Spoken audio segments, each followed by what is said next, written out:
అందరికీ నమస్కారం. Welcome back to my channel. ఈ వీడియోలో ఇప్పుడేందనమాట భారీగా తగ్గిన గ్యాస్ సిలిండర్ ధరలెంత అనే పూర్తి వివరాలు ఈ వీడియోలో తెలుసుకుందాం. వీడియోలోకెళ్ళే ముందు వీడియోకైతే ఒక లైక్ చేయండి ఫ్రెండ్స్. అలాగే మన ఛానల్‌ని కొత్తగా చూసేవాళ్ళు దయచేసి సబ్స్క్రైబ్ చేసుకోండి. దీని ద్వారా నేను చేసే లేటెస్ట్ వీడియోస్ అన్నీ మీ వరకు రీచ్ అవుతాయి. ఇక ఆలస్యం చేయకుండా మనం వీడియోలోకైతే వెళ్ళిపోదాము. సో ఫ్రెండ్స్, కాంగ్రెస్ ప్రభుత్వం అధికారంలోకి రావడానికి ప్రధాన కారణం ఎన్నికలలో ప్రచారంలో ప్రకటించిన 6 గ్యారంటీల స్కీమ్‌లు. సో అధికారంలోకి వచ్చిన తర్వాత రేవంత్ రెడ్డి ప్రభుత్వం ఒక్కొక్కటిగా అయితే అమలు చేసుకుంటూ వస్తోంది. మహాలక్ష్మి పథకంలో భాగంగా రూ. 500కే గ్యాస్ సిలిండర్‌ను అందిస్తున్నారు. రేషన్ కార్డులు ఉన్నవారే ఈ పథకానికి అర్హులని ప్రభుత్వం నిర్ణయించింది. ప్రజల నుంచి దరఖాస్తులు ఆహ్వానించగా 39 లక్షల కుటుంబాలను అర్హులుగా గుర్తించారు. సరైన వివరాలను నమోదు చేయని వారినైతే అనర్హులుగా అయితే నిర్ణయించారు. ఇక ప్రజలు గ్యాస్ సిలిండర్‌కు సంబంధించి యూనిక్ ఐడీ ఇవ్వకపోవటం వల్ల ఈ రాయితీని పొందలేకపోతున్నారని చెప్తున్నారు ఎక్కువగా. అయితే సరైన వివరాలను ఇవ్వని వారు ప్రజా పాలన కేంద్రాల్లో తిరిగి వివరాలు అందిస్తే వారిని కూడా అర్హులుగా నిర్ణయించనుంది ప్రభుత్వము.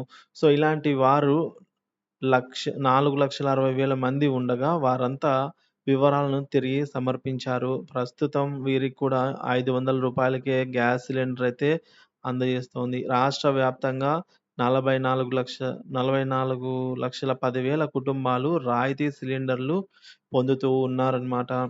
సో అంతేకాకుండా ప్రభుత్వం మరో నిర్ణయం గూడా తీసుకుంది. అదేంటంటే రాయితీ సొమ్మును లబ్ధిదారుల బ్యాంకు ఖాతాలో వేయాలంటే కనీసం 4 రోజుల సమయం పడుతోంది. అయితే 2 రోజుల్లోగా వీరి ఖాతాలో సొమ్ము జమ చేయాలి అనే నిర్ణయాన్ని ముఖ్యమంత్రి రేవంత్ రెడ్డి గారైతే తీసుకున్నారు. అధికారులకు ఈ మేరకు ఆదేశాలు కూడా జారీ చేశారు. సో మొత్తానికి తాము తీసుకున్న నిర్ణయాన్ని తెలంగాణ పౌర సరఫరాల శాఖ కమిషనర్ డిఎస్ చంద్రహాసన్, కేంద్ర పెట్రోలియం మంత్రి హర్దీప్ సింగ్ పూరిని కలిసి తెలియజేశారు. సో తమ రాష్ట్రం చెల్లించే రాయితీ సొమ్మును వినియోగదారుల ఖాతాల్లో 2 రోజుల లోపల జమ చేయాలని అయితే ముఖ్యమంత్రి గారు ఈ విధంగా కోరడం జరిగింది పెట్రోలియం మంత్రిని.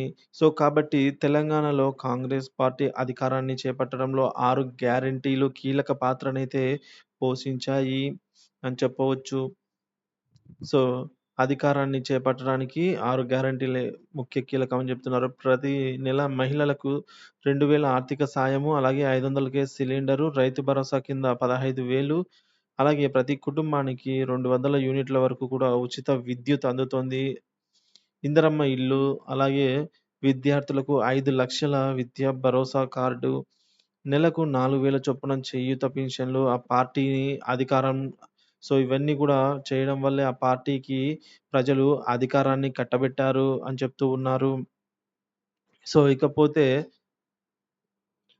రేషన్ కార్డుల గురించిన తాజా అప్డేట్ గూడా మనకైతే రావడం జరిగింది. సో కొత్త రేషన్ కార్డుల జారీకి సర్కార్ కీలక నిర్ణయము. ఆ ముగ్గురితో సబ్ కమిటీ అన్నమాట.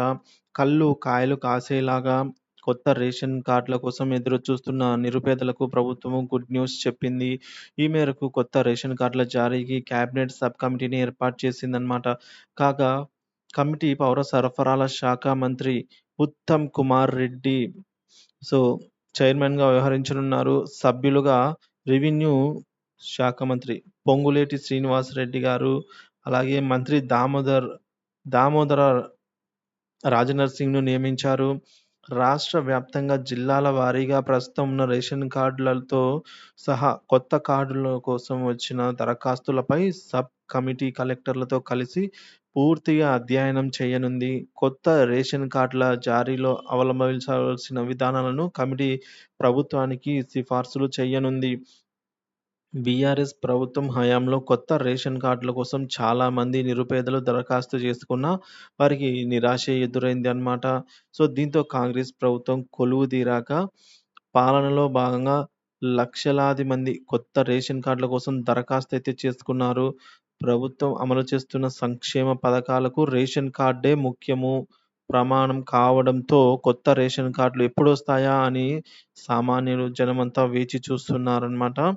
సో, కాబట్టి మనకు ఈ విధంగా రేషన్ కార్డులు గూడా త్వరగా వచ్చే అవకాశం అయితే ఉందండి. సో, గత 10 ఏళ్లుగా నోచుకోని రేషన్ కార్డు సో, 10 ఏళ్లుగా రేషన్ కార్డ్ కంటే గత ప్రభుత్వాలు వాళ్ళ హయాంలో ఒక్కసారి గూడా రేషన్ కార్డ్ అప్లికేషన్ వదలలేదు. కానీ కాంగ్రెస్ ప్రభుత్వం వచ్చిన తర్వాత లక్షలాది మందికి రేషన్ కార్డ్ అప్లై చేసుకోవడానికైతే ఆప్షన్ అవైలబుల్ వచ్చింది. సో, ఇప్పుడు లక్షలాది మంది అయితే అప్లై చేసుకున్నారు. అర్హులైన వారంతా గూడా. సో, వారికి త్వరలోనే శుభవార్త అయితే రానుందండి. సో, ఇది వీడియో. వీడియోకైతే ఒక లైక్ కొట్టండి ఫ్రెండ్స్. వీడియో నచ్చినట్లయితే షేర్ చేయండి. అలాగే మీ అభిప్రాయాన్ని కామెంట్ ద్వారా తెలియజేయండి. సబ్స్క్రైబ్ చేసుకోండి. Thank you for watching this video.